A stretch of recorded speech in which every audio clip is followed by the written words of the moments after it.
വേറെ ഒരു 2-3 മാസം കേരളത്തിലേക്ക് ഗൾഫിന്റെ പണം വരാണ്ടെന്നാൽ എന്തായിരിക്കും കേരളത്തിന്റെ അവസ്ഥ?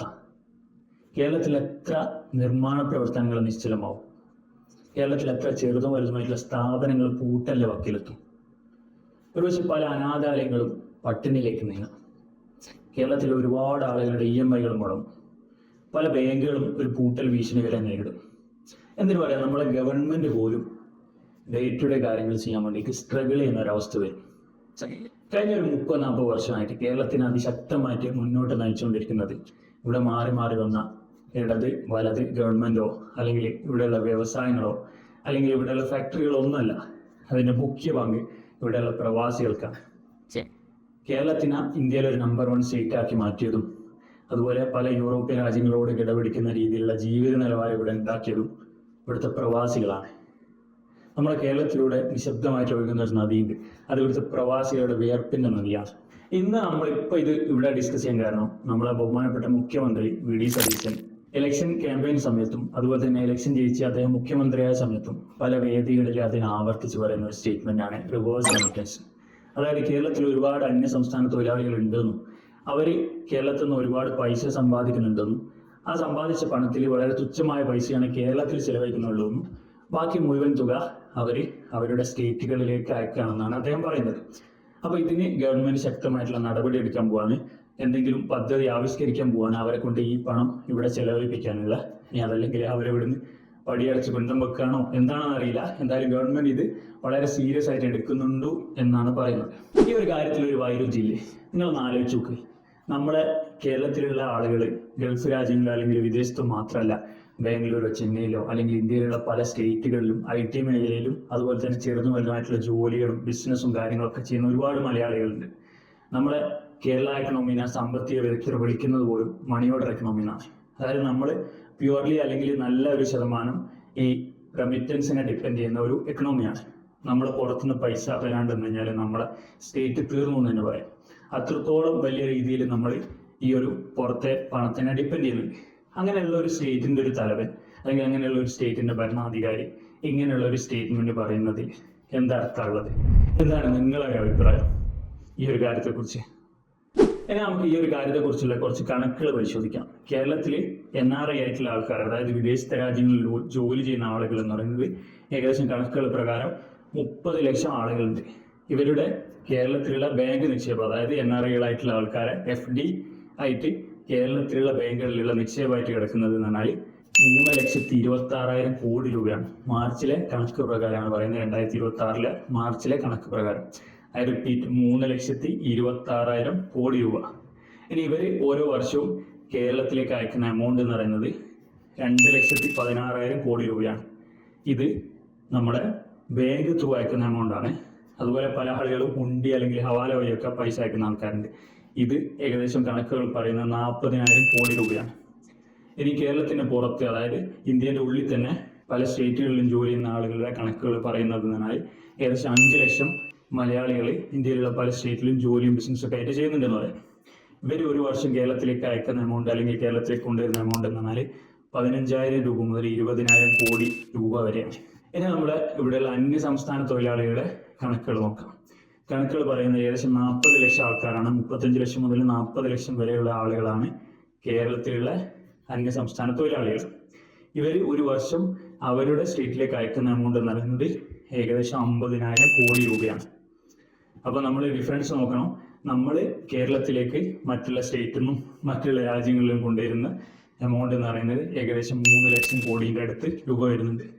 പക്ഷേ നമ്മുടെ അന്യസംസ്ഥാന തൊഴിലാളികൾ ഇവിടുന്ന് കൊണ്ടുപോകുന്ന എമൗണ്ട് എന്ന് പറയുന്നത് വെറും 50,000 കോടി രൂപയാണ്.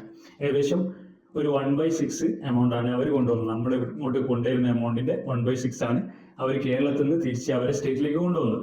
അപ്പോൾ ഇത് നമ്മളൊരു വലിയ സീരിയസ് ആയിട്ട് കാണേണ്ടത് ഉണ്ടോ ആണ് എൻ്റെ ചോദ്യം. ഇനി എങ്ങനെയാണ് കേരളത്തിൽ ഇത്രത്തോളം അന്യസംസ്ഥാന തൊഴിലാളികൾ വന്നതെന്ന് നമുക്ക് നോക്കാം. കേരളത്തിൽ എനിക്ക് തോന്നുന്നു ഒരു 2000-ന് ശേഷമാണ് ഈ അന്യസംസ്ഥാന തൊഴിലാളികൾ കേരളത്തിലേക്ക് ഇങ്ങനെ കൂടി വരാൻ കാരണം. 2000-ന് മുമ്പ് എൻ്റെ ഒക്കെ ചെറുപ്പത്തിൽ എനിക്ക് ഓർമ്മയുണ്ട്, നമ്മുടെ കേരളത്തിൽ തമിഴന്മാരായിരുന്നു, അതായത് തമിഴ്നാട്ടിൽ നിന്നുള്ള ആളുകളായിരുന്നു ഈ കേബിളിന്റെ കുഴി വയ്ക്കുന്നത്, റോഡിൽ കേബിളിന്റെ കുഴി വയ്ക്കുന്നത്, അതുപോലെ തന്നെ കുറച്ച് അങ്ങനത്തെ ജോലികളൊക്കെ ചെയ്യുന്നത്. അപ്പോൾ തമിഴ്നാട് അവരെ ഒരുപാട് ഡെവലപ്മെന്റും ഒരുപാട് ഫാക്ടറികളും കാര്യങ്ങളൊക്കെ വന്ന സമയത്ത് അവർക്ക് പിന്നെ അവരെ സ്റ്റേറ്റ് വിട്ട് വേറെ എവിടെ ഇതുപോലെ അൺസ്കിൽഡ് ആയിട്ടുള്ള ജോബിന് പോകേണ്ട ആവശ്യമില്ല. അതിനുശേഷം നമ്മളെ ഈ 2000-ന് ശേഷം എന്താ സംഭവിച്ചതെന്ന് വെച്ചാൽ പല ആളുകളും പഴയ ജനറേഷനിലുള്ള ആളുകൾ റിട്ടയർ ചെയ്തു. ഈ അൺസ്കിൽഡ് ആയിട്ടുള്ള ജോലിയിലേക്ക് പുതിയ തലമുറ, അതായത് ഇപ്പം നമ്മളെ പോലെയുള്ള ആൾക്കാരൊന്നും കടന്നു വരാതെ പല ആളുകളും സ്കിൽഡ് ആയിട്ടുള്ള ജോബിലേക്ക് കോൺസെൻട്രേറ്റ് ചെയ്തു. പല ആളുകളും വിദേശത്തേക്ക് പോയി. പല ആളുകളും ഹൈ എഡ്യൂക്കേറ്റഡ് ആണ്, ഗ്രാജുവേറ്റും പോസ്റ്റ് ഗ്രാജുവേറ്റും പല സ്കില്ലുകളൊക്കെ പഠിച്ച് വിദേശത്തൊക്കെ പോയി. പിന്നെ പുതിയ തലമുറയ്ക്ക് ഇതുപോലെയുള്ള അൺസ്കിൽഡ് ആയിട്ടുള്ള അല്ലെങ്കിൽ ഹാർഡ് വർക്ക് ഒന്നും ചെയ്യാൻ താല്പര്യമുണ്ട്.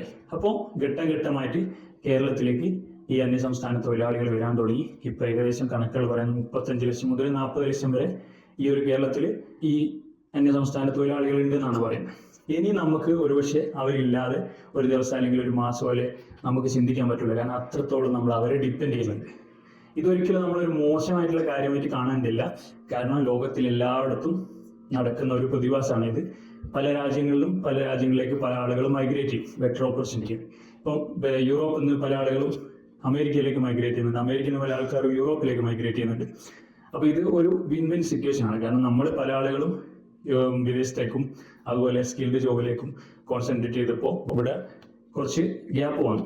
അപ്പോൾ ഇതൊരു മോശമായിട്ട് കാണേണ്ട ആവശ്യമില്ല. അതുപോലെ തന്നെ ഇവരില്ലാതെ ഇനി ഒരു കേരളത്തിനെ പറ്റി നമുക്ക് ചിന്തിക്കാനും പറ്റൂല.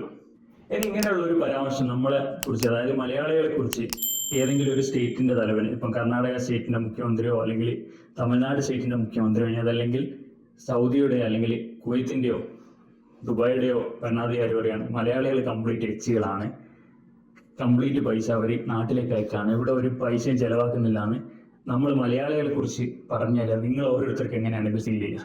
കാരണം ഇതൊരു ശരിക്കും ഒരു വംശീയ അധിക്ഷേപമാണ്. പക്ഷെ നമ്മുടെ മുഖ്യമന്ത്രി ഒരിക്കലും ഇത് മനഃപൂർവ്വം അങ്ങനെ ഒരു വംശീയ അധിക്ഷേപം പറഞ്ഞതല്ല.